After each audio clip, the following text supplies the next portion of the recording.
All right, everyone, welcome in UGA Football Live. I'm JC Shelton, former Georgia tight end, my co-host Arthur Lynch. He is a healthy scratch coming into this one, so we're flying solo, we're ready to go. Last time we spoke, pretty somber, right? Georgia, Alabama, and that game happened. And really since then, it's about processing that, going back, watching it again, checking out Georgia schematically, also on offense and defense. Some issues, of course, were notable. The second half of that game was a completely different game, right? And you felt that way coming out of that, but then going back and looking again and hearing from Kirby Smart, hearing from the players, and there's been a wide variety of takes on that game. I think it was surprising to me initially, but it makes more sense now that a lot of what you're hearing right now is figureheads in the sport, talking heads, I should say, and they do talk a lot. They really mentioned how incredible a performance it was by that coaching staff of Georgia to get back in that game in the first place. It's not something that Georgia has been in a lot, that situation, right? Being down 30-7 at half in an environment like Bryant-Denny Stadium was on Saturday night, right? And then having to get not only themselves prepared for a second half and doing different things, but also just the team itself, right? Building and preparing that psyche for coming out in the second half and winning moments. And that's what Kirby Smart said in that viral post-game message to his players that went viral over the last couple of days. If you've missed it, I would check it out. He talked about winning the moments. And Georgia won almost every moment until the one they needed to. So one moment short. And I think that shows you that Kirby Smart is getting his team ready for a long season, right? Plenty of opportunities ahead, and you can talk all you want about the college football playoff in the 12-team expanded format and how the opportunities are still really there for that, especially, but also the SEC championship race. I mean, Texas and Georgia still have to play. Alabama has 4 ranked matchups coming up. And Tennessee has to play Georgia as well. There's a lot that still has to go on here in this season before it's all said and done in both races, whether it be SEC championship and the playoff. And I think you could almost hear that in Kirby Smart's voice talking to his players. Like, this is one battle that we lost, but there's so many battles upcoming against really good opponents. So I think what you want to take away from this game is Georgia, and to me, in the first half, just out-schemed defensively. They're in the wrong sets. You go back and look, and it looked like Alabama was running edge, QB run for just huge gashes, and obviously a Jalen Milroe 2 touchdowns in that first half. And they were caught lacking several times when Alabama had motion, whether it be option to get somebody on the outside, and nobody was there to cover it. And Kirby Smart talked about that this week, early on Monday and Tuesday. He was asked about that in the edge play and such. He said, well, the casual fan, thinks edge contain as, the defender on the line. Whoever is in that gap covers, whether it be Chaz Chambliss, Tyrone Ingram Dawkins plays defensive end sometimes. Like, that's what the casual fan looks at. But he says, we were running multiple formations to where sometimes it's a cornerback that has that responsibility. Sometimes it's a safety, right? That star position for Georgia. Sometimes it's a linebacker inside. And they were just caught off guard by that. And, I thought it might improve in that first half after Alabama was going back to the well over and over again, and it didn't. It was the second half where it did. And that's where it kind of plays into the tale of two halves. So obviously, Georgia's offense started to connect on deep passes, right? Started to open up kind of the void in that Alabama secondary that was young going into that game. That's what I kind of mentioned, and I thought Georgia and Carson Beck were going to be able to expose that. It just took a long, long time, right? So you're sitting there and you're thinking, all right, tail two halves, Georgia's offense obviously scored a bunch of points, right? 27 to be exact, after scoring 7 in the first half. Defensively was the biggest thing because Alabama's, after scoring 4 times on the opening drive plus 3 more in a row right there, 4 in a row, Georgia had not allowed a touchdown all season to that point, much less an offensive performance like that, right? Top 10 defense, right? And that happens in the second half. It was a different story because Alabama went punt, right? Field goal. And then they get that touchdown to Ryan Williams at the end. That proved to really be the difference there. And I know Georgia and Carson Beck throws that pick at the end in a play that I don't blame them going to because it had worked several times. right? You can talk about what is the back shoulder, and we talked a lot about that on our instant reactions on Saturday night. And I think really for me coming away from this game is it was such an incredible performance in that second half that even people outside of Alabama truthers and Crimson Tide fan, especially, are kind of noticing what Georgia did in that second half. As in, this could be a precursor to where these two play again. It'll be much closer the entire game, and depending on where that game is, I don't see Georgia faltering like that against this Alabama team. I think there's a lot of things that they like matchup wise, out wide, especially. Me and Arthur, we talked about gotta have it, guys. Even Aaron Murray, when he came on last week, talking about gotta have it, guys. Who's going to be able to step up? And the opportunities were there in the first.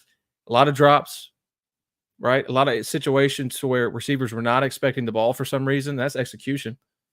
But in the second half, when you had to make up those matchups, where it would be Dylan Bell, Arian Smith, Colby Young, they were making a lot of those plays. And I think it's about that for Georgia improving on that, especially when it comes to, you're not down by a billion points. You have to. It's about those moments to where you can step on somebody's throat or push the ball down the field to make a big play and really increase and let your defense play with a lead.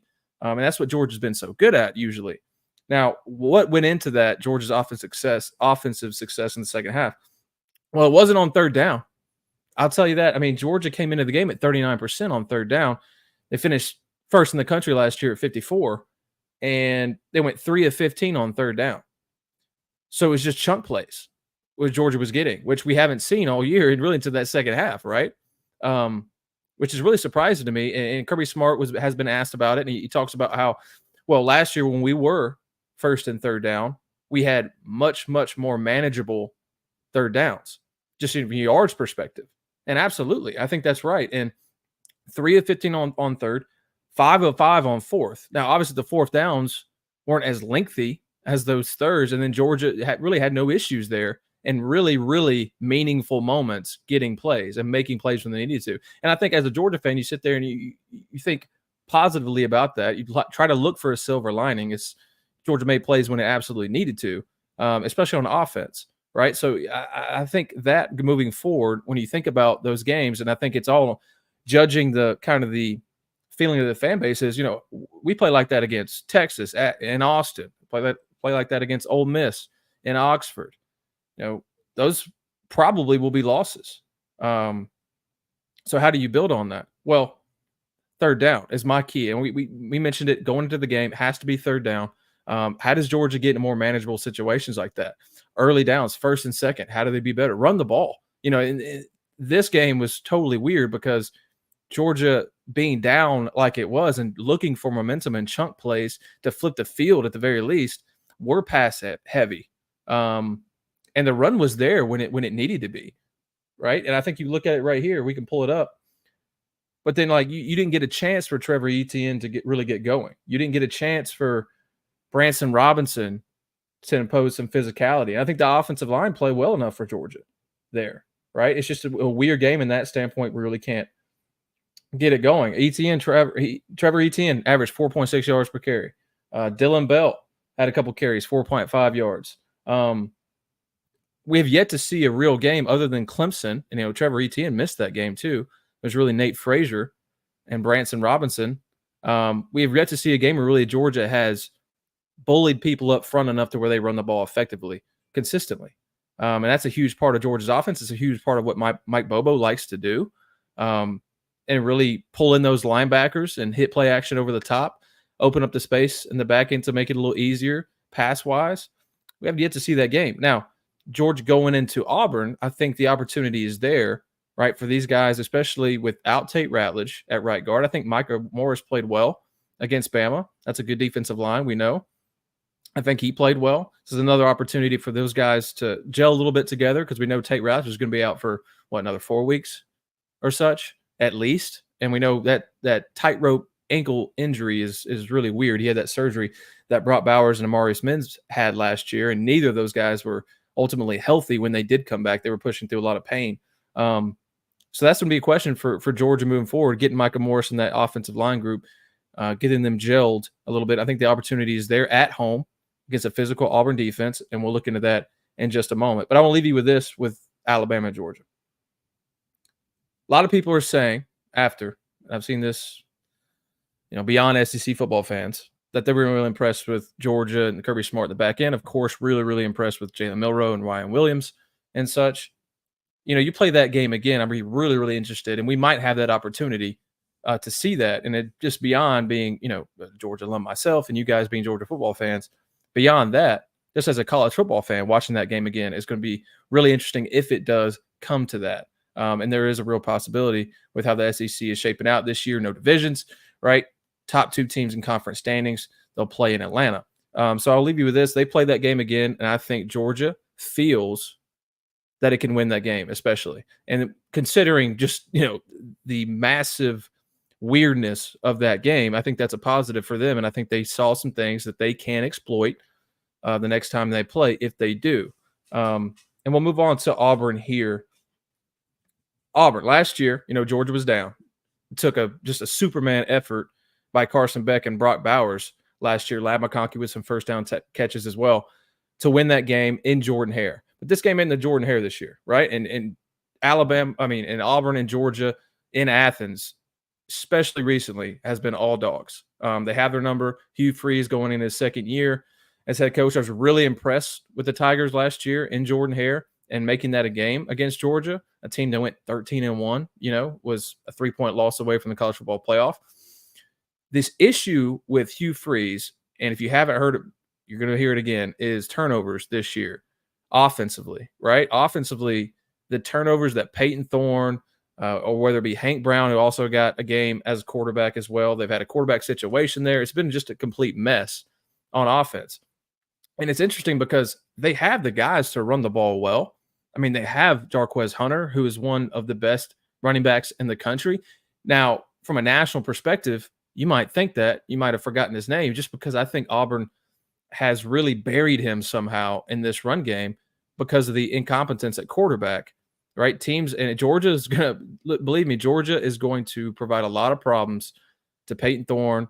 He's going to get the start this week. It's already been released. I think he is their best option from an experience standpoint. Hank Brown came in and threw, 3 picks and got benched and earlier in the season. So that was kind of the end of that experiment, right? So you don't want to play a team like Georgia with the questions at quarterback, especially.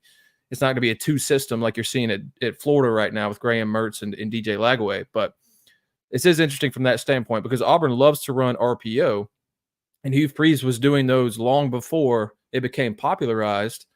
And that's what made him, I think, gave him a jump in the beginning of his career offensively.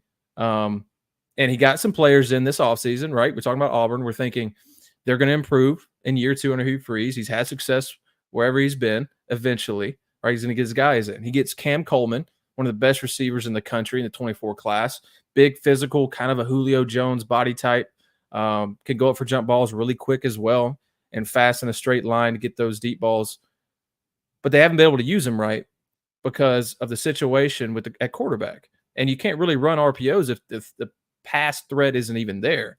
And it's interesting because they probably had one of their best offensive games last week against Oklahoma.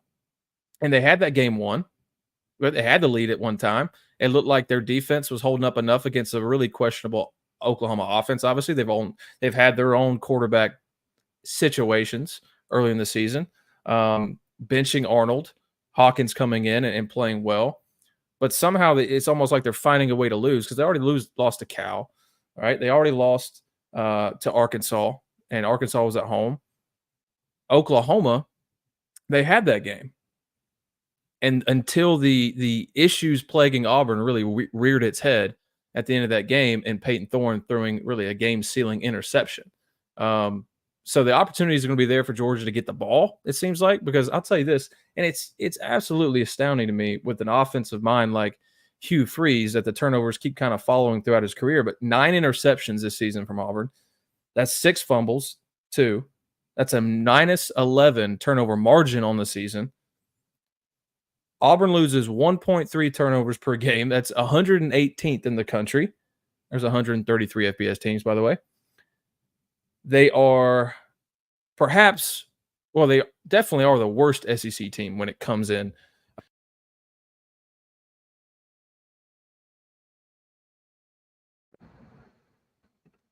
Sorry, folks. Mic issues again. Just absolutely tragic. But we're back. We're going with the laptop mic. All right.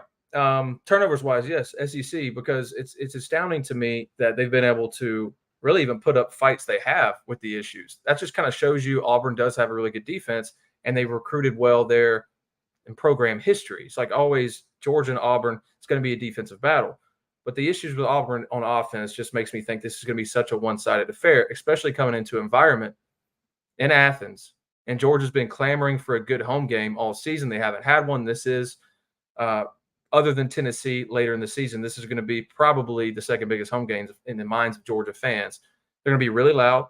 It's going to be a very, very tough place to play. It usually is, right? But you consider the game that Georgia just witnessed last week, this environment is going to have a different energy level. So I think, Georgia, if they're able to get stops early, but especially turnovers, and you let that crowd get into it, Auburn's going for a long, long day. I think if you think from what kind of game Auburn do they need to really give Georgia a fight here, it would be establish the run game with Jarquez Hunter, because he's given Georgia problems in the past. He should give everybody problems. I mean, he's that good.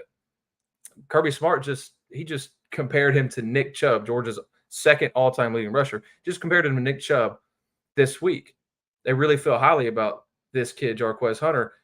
Got to get him going if you're Auburn, and that would be really the only way I see Auburn coming back and giving Georgia a fight in this game with all the cards on Georgia's side. On that note, I think I'm interested to see Carson Beck in this offense. How do they respond in a really entirely new 60-minute game, right? Water under the bridge last week. You saw what went right, what went wrong. You build on that and you make adjustments. Will this playbook open up more? I think it will. I think Mike Bobo showed a lot of his cards last week. I thought they found out a lot about the gotta have it guys as far as receivers go, what you can do to really take the top off of defenses. Can you do it against Auburn?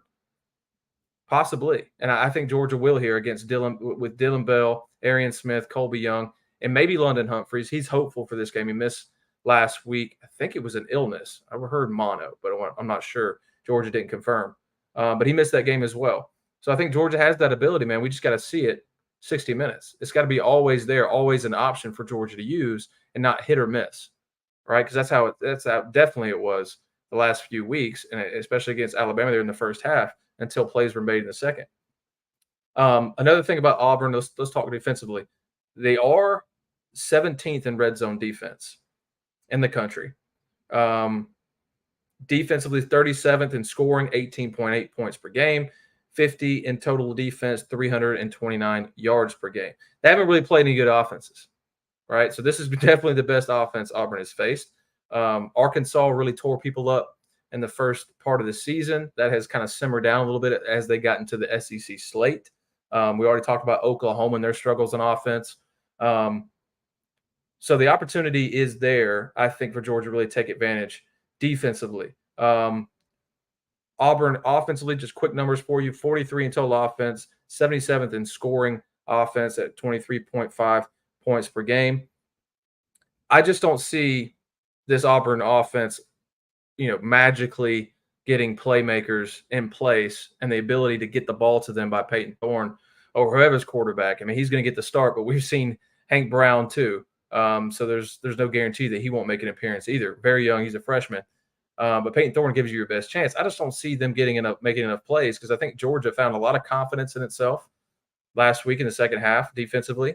And, you're playing Jalen Miller, who played out of his mind, and then Ryan Williams too, defending a run game with Milroe, who can not only run through tackles but also around you and your star athletes. Like, there was a couple times he ran past KJ Bolden, he ran past Malachi Starks, he beats him to the sideline. I mean, that's impressive. That's so impressive. Combining that with a rocket arm, he went 27 of 33, I think it was 27 of 35, 27 to 33. Yeah. That's 82% against what was the best pass defense in the country in Georgia. And then you're able to get stops in the second half against that prowess, really, by Alabama's offense, which is one of the nastiest in the country. It might be the nastiest in the country, combining all things. So I think that confidence that Georgia built on defense in the second half, I think that really leads into this game. I think Georgia suffocates Auburn. And we'll save our predictions for Friday when Arthur Lynch is able to get on. Hopefully he is. But I'm really leaning a lot Georgia here. And I know odds makers are as well. We'll take a sneak peek at the line. Georgia opened 23.5. Now they're 24. And I think this has a lot to do with the kind of the narrative from the Alabama game and how well Georgia played in that second half, how well they coached in the second half. I think that's played a little bit into it as far as the odd makers are concerned and how they think this game is going to play out. So yeah, and I'll tell you one thing: 3:30 kick. I always preferred night games, especially as a student in Athens. Different energy by the time you get to when the sun starts going down. But I'm telling you, 3:30 as I get older, the 3:30 kick is just amazing. And I know we've talked to players on this show, and if you're a fan of the show, then you've heard them talk about it. 3:30 is just the best kick. They don't like the 7:30 because you just kind of sit around and twiddle your thumbs for hours at one point, just getting ready for the game. 3:30, perfect kick in my mind. And I might sound old. I don't know. But 3:30 kick here in Athens is going to be beautiful. I can't wait to see how Georgia responds. That's my biggest thing. How do you respond? How do you put together a complete game? Because it was not a complete game. I don't care who you are. And we all know this was not a complete game last week. So how do you do that? And I think it's all for me. And I know we are a big picture show, as I say, as I hope to be. Because what does this mean down the road? And I think Georgia gets a win here versus Auburn, right? Mississippi State, one of the worst teams in the SEC. Take care of business there. Get healthy. Get your young players some snaps here because they're going to need them as the season goes on, right? Georgia's already been beat up this season. Roger Robinson, no word on him. Kirby Smart already talked about him. Didn't give us anything. Doesn't sound like he's going to be close to be going. We already talked about Tate Ratledge being out to likely Florida, right? And he said London Humphrey, Jacoby White, Jordan Hall, they're all hopeful. Does Georgia bring them in? Does Georgia rush them back? I don't expect it to happen. We'll see what the injury report says this week. It should come out maybe as we're speaking or a little later tonight. It usually has been. How does those play out? You need to get your young players in to get some stats. I'd love to see Branson Robinson get going soon over the next couple of weeks. You're kind of missing that physical presence up front a little bit. Why not get him going? I know Kirby Smart talked about this as well, about how the issue was against Alabama is there wasn't really the type of game that you put Branson Robinson in, give him a bunch of carries. Georgia's down 23 points, right? You have to keep up with that Alabama offense and not even keep up. You have to come behind, and then you get to that point where you have to go shot for shot. But getting him involved too, getting him some confidence. He's coming off that knee injury. He hasn't gotten a lot of snaps this year. We haven't seen Nate Frazier in weeks. Getting this run game going, man, that's really important to me when you think about the SEC schedule coming up. And we talk about the SEC race. Let's touch on this for a second. Bama plays at Tennessee versus Missouri. Missouri didn't look great. They've almost should have lost 2 games this year. At LSU, at Oklahoma. All right. So depending on how Oklahoma looks by the time, there is a real possibility that offense gets some rhythm and they can actually be more competitive. But at LSU, that stands out because we've seen Alabama, LSU, and some weird things happen in those games, right? Missouri has a lot of questions to answer after last week. There's no business going into overtime with Vanderbilt, no business at all for a team like that. And I think the schedule, almost kind of the lightness of the schedule for Missouri, has almost created a play down to your opponents each week kind of thing. I think that's, outside looking in, it's easy to say, but what's going on there with Missouri? All right. Is this the team that we ranked top 10? Right? I don't think so. That's why they dropped. But getting into their tougher SEC slate, if they don't get some questions answered, it's going to be really tough for them to be competitive, is at least what it looks like. Because people are taking away Luther Burden at times, which is just crazy to see, judging how good he is as an all-around receiver and playmaker. I expect to see him take a jump here soon. I think Eli Drinkowitz and staff know that's what they have to do, right? Because they're just not as powerful as a run offense as they were last year. So questions to answer then. But then that Bama game at Tennessee here in a couple of weeks is going to be really, really interesting. Really, really interesting. Because if Tennessee gets a win there, and then you hand Alabama an SEC loss, Georgia and Bama both will won. Tennessee, if they go unbeaten up to Georgia, and then Georgia wins that, it's going to make it really, really crazy race there in the SEC. And you're not even talking about Texas, who's stinking number 2 in the country. They're undefeated, right? But they got to play Georgia, albeit at home, on October 19th. So really kind of the momentum, at least broad picture for the Georgia Bulldogs is Texas, right? And Texas is so impressive for a couple of reasons, but I think just to sum it up kind of compactly is their ability when Quinn Ewers went down, their ability to play consistently after that with Arch Manning at the helm. And I know he's a Manning, right? Former 5-star, provides a different wrinkle with his legs, and you saw it on like an 80-yard touchdown against UTSA when Ewers went down. But that is UTSA, right? But he hit like 22 miles on the GPS. I mean, that's crazy. Those are crazy. Those Tyreek Hill numbers. So he provides a different wrinkle there, but I think their ability to stay consistent and not have a drop off as far as offensive performance. One, it leads back to Steve Sarkisian, and the offensive guru that he is. That's really impressive in its own right, but also the offensive line, and with a backup quarterback coming in there, maintaining the execution is really a glowing look at that program, I think, from what they've been able to do. Defensively, nobody's tested them, right? So how do they look in the SEC against a team like Georgia coming off really the most battle-tested team in the SEC? Georgia is. You think about that game, Kentucky pulled off a huge, huge win against Ole Miss. That Kentucky metric, Georgia, but they went to the wire with Kentucky. Well, that's looking a little different now. And Kentucky and Brock Vandagriff are playing really well. They went into Oxford and just handed Lane Kiffin and Jackson Dart and that squad a loss. That really kind of derailed their season. Everybody's freaking out about that. Doesn't mean much, right? Because we have a lot of season left. College football playoff is 12 teams, folks. Very real Ole Miss possibility to get back in the race in the SEC and the playoff. But you think about the parity there. I mean, how do these teams beat up on each other in terms of the SEC by the end of the year? I mean, this might be one of the craziest finishes to the conference standings that we've ever seen because of that reason. You do away the divisions like this and you make it the top 2 teams playing Atlanta. I mean, that's just, it's almost hard to foresee what's going to happen there. I think it should be. I think it makes each game and each week kind of its own little major part of the season that kind of gets overlooked quickly. But if you look at all as a whole, it just makes a great story. I'm here for the stories. I'm here for college football storyline each week, especially in the SEC and what's going to happen. Because, I thought Georgia coming into the season, I didn't think they would go undefeated. I thought it would either be Bama, Texas, or Ole Miss. Tennessee doesn't win in Athens. So I thought it was going to be one of those. I did pick Georgia over Alabama. I saw the youth in the secondary. I had a lot of belief in this Georgia, at least coaching-wise, from the staff they had. I thought they'd be more prepared than they were. They weren't. But I think this puts even more pressure on this staff for a game like Texas here in a couple of weeks. But I know we have to get through Auburn and Mississippi State, and I'm not trying to talk over them. They're just massively outmatched talent-wise. A team like Texas isn't. So I think that's where the coaching comes through. Can this coaching staff redeem themselves a little bit, and can their players redeem themselves execution-wise in that game? So that's what I'm looking forward to. And we'll get out of here with that. Remember, Georgia minus 23.5 to now 24-point favorite over Auburn. We'll get our predictions. We'll also have a special guest here on Friday, and Arthur Lynch will be joining us, hopefully, if he can get out of class. He's learning his ABCs again, so it's tough for your boy. But until then, we appreciate you watching and listening.